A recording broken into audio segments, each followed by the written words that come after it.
एक किसान था जिसके 2 बेटे थे। वह बहुत ही आलसी और निकम्मे थे। वह अपने पिता को कामकाज में हाथ बटाने के बजाय आलस किया करते थे, इधर उधर घूमते फिरते थे। किसान को अपने बेटों की बहुत फिक्र थी। वह सोचते थे कि मेरे मरने के बाद इनका क्या होगा, यह अपना पेट कैसे भरेंगे, अपने परिवार को कैसे संभाल पाएंगे। एक दिन किसान की हालत बहुत ही गंभीर थी।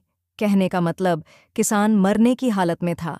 तभी किसान ने अपने दोनों बेटों को बुलाकर उनसे कहा कि हमारे खेत में एक खजाना गढ़ा हुआ है, लेकिन वह किस जगह है उसकी जानकारी मुझे भी नहीं है, लेकिन खोदने बाद तुम्हें वो खजाना मिल जाएगा। इतना कहकर किसान भगवान को प्यारे हो गए।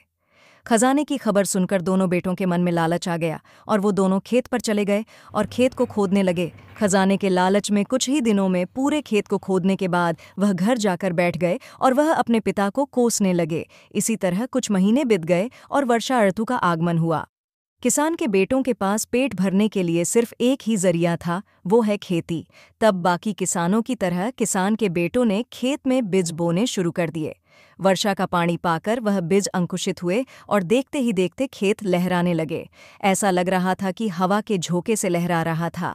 यह देखकर किसान के बेटे बहुत खुश हो गए। उनको समझ आ गया कि परिश्रम ही सच्चा धन होता है, और वो उसी तरह से अपने पिता के शब्दों का मोल भी समझ गए और अपने कामकाज में लग